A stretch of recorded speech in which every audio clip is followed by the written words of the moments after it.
What is up there, LEGO fans? Welcome back. Alex here, and look who's with me. Josh is back. Everybody was wondering where the heck you were, Josh. Well, I'm back. He's back. Today. Back again. Josh is back. Tell a friend. Anyway.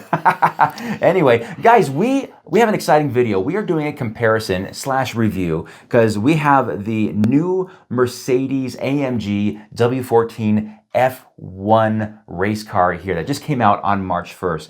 This is set number 42171, has 1,642 pieces, and retails for $220 US. I'm very excited to take a look at this set. I think it looks fantastic.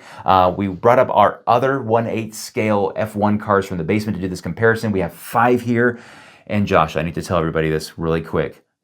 Some people are out there going to say, wait, Alex, you're missing one. Yes, there is set number 42000, I think from 2013 or so, that is considered in this sort of category, but in my opinion, it doesn't. It just doesn't really compete with the likes of these beauties. Want to throw that out there because I always get that thrown at me for some reason whenever I'm doing these comparisons. So anyway, Josh, let me get your perspective of the new Mercedes. What do you think of this thing? Because you saw this thing as it was being built. Yeah. What are your impressions? Very big step up in kind of the pieces they used because they used some new pieces. I recognize that. And then obviously, first time, they have slick tires. Slicks. Finally. Took them long enough, huh? Yeah. They kept the black livery, which I think is the best looking one. It really is. They were silver for a long time. In fact, they were called the Silver Arrows. But some years ago, they changed the black livery, and I think it is beautiful. Yeah. It is a great looking car. In real life and this. Yeah, it looks beautiful. I mean, it does. Look at it. So, and it's interesting because the McLaren just came out last year. And you look at the McLaren and you look at the Mercedes, and you wouldn't think they were that close together because there's such in my opinion, an advancement on the looks and the curvature. When you look at the barge boards and the side pods, they look so much more realistic to the cars that we see on screen racing around the track. Not to say that the McLaren isn't good. It really is. It's a beautiful car. But when it comes to this new Mercedes, wow, it is a big step up. Now, the McLaren costs $200, so it's a little cheaper. However, the Mercedes has about 200 more pieces than it. And when I look at the instruction booklet, the instruction book for the Mercedes is actually quite a bit thicker than the McLaren. I thought that was interesting. And of course, as you would expect, there is some great information about Mercedes at the beginning, which is always nice to have when you buy these more premium Lego sets that, of course, have an IP connected to them, especially when it's a Formula One team. In order, which cars came out and what team were they? Ooh, good question. So there's 5 cars, but only 4 of them represent real Formula One teams. So we go back in time to the year 2000. We have this, the Silver Champion. This is a Technic set. I got this after I got the Williams. I got this off of Bricklink. I wanted to have a complete collection. I think this is a great looking set. In 2002 is when the Williams came out. And this is beautiful in and of itself, but it is identical to the Technic set of 2000, the Silver Champion, other than the paneling is a little bit different, the colors are different, obviously, but when you look at the interior, the bricks used, it's pretty much identical, and I think the piece count is nearly identical as well. Fast forward to a few more years, 2005 is when the Ferrari came out, and I was so excited for this Ferrari because it looked great. It was a very different build style, and what's cool about it, Josh, is that things actually could be removed from it. The nose came off like a real Formula One car, and you could remove like the whole side pod section in one and reveal the engine compartment. So the first 2, you have this lever right here, and you lift this up, and they pop up. But that reveals the V10 engine underneath the hood, which is a beautiful sight to see. Now, the Ferrari also features a V10 because it was in that era.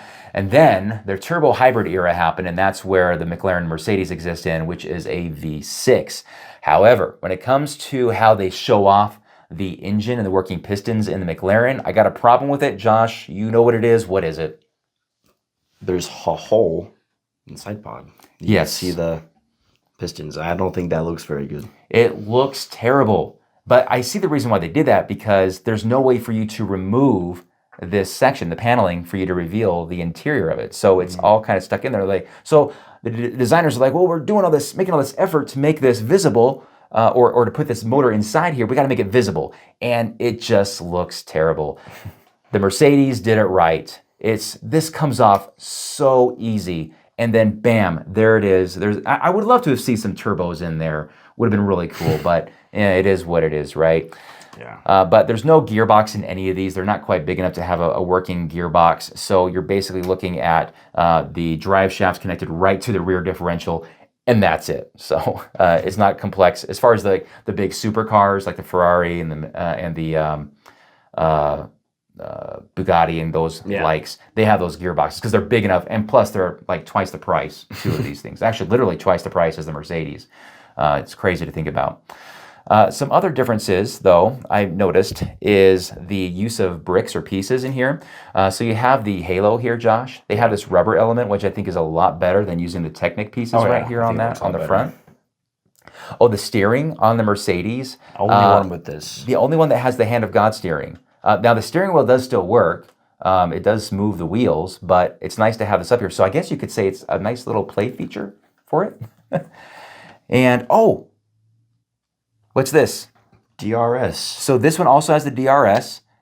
This one does too. Yeah, but it was kind of not great. Not the best. So it has these Technic beams on it, and I appreciate the fact that they put it on there. Yeah. It's cool, but it's a huge upgrade on the Mercedes with these newer elements like you mentioned earlier. Yeah. Nice. Oh, wait, what does DRS stand for, though, Josh? Drag reduction system. And what does that do for an F1 driver? When you're going straight, this goes up, so there's less downforce, so you can go faster. Wow. Excellently. Very well said there, Josh. Very well said. Oh, I wanted to mention stickers. Okay, yeah. Okay. I know people roll their eyes when I bring up stickers, but there are, first off, a lot of stickers with this set. Just like the McLaren, there was a bunch of stickers, but they do add a nice look to the car. It's more realistic, especially that nose.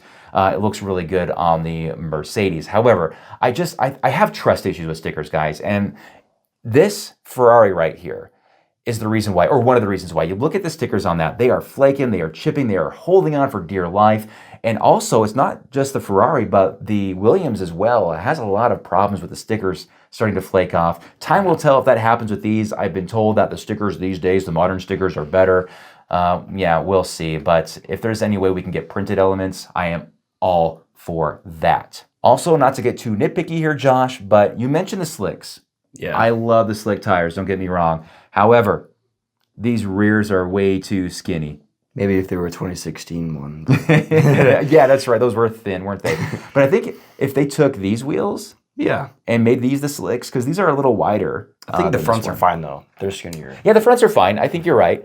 But the rears could definitely get an upgrade and get them a little bit fatter. But I do love they got the slicks on there. I think the McLaren, they were like, okay, we have these with treads. Let's just say that they're going to be wet tires, and they got away with it. I wasn't really a big fan of that, which whatever. But the thing is, though, they're not. They have Pirelli on here. Yes, on the sticker and the wheels. One with the Pirelli on the wheels. Yeah, and I still think they were using the Pirellis, but there's no Pirelli decals on the wheels on this one. So interesting. But what else, Josh? Is there anything else we're missing on these? The suspension's nice. They all have push rod suspension. And by the way, that's what drew me to these things right away. Is the push rod suspension. They all work. Now these ones are a little older and they're not as springy. Yeah. This one still this nice. One's probably the best. Yeah. Probably the best. Nice stiff suspension. I like it, and it's got some good clearance. Now, didn't the McLaren? The McLaren doesn't have that much room to. No, it doesn't have any give. It's a low rider. The Ferrari does pretty well, though, doesn't it? Oh, yeah. This is like one of the It's best very ones. light. Oh, wow. Yeah, no kidding. Yeah, there you go. So the McLaren, I think, is the one that struggles the most, even though it's a more modern set. But yeah, the Merc. No, you know what, though? Isn't it? Didn't you tell me the back? This one has pull rod suspension. Pull rod suspension. Is that really what they call it? Because instead of the pull, like the front is push rod. So, these are all push but the rods in the back of the Merc are actually pulling when you push down on it.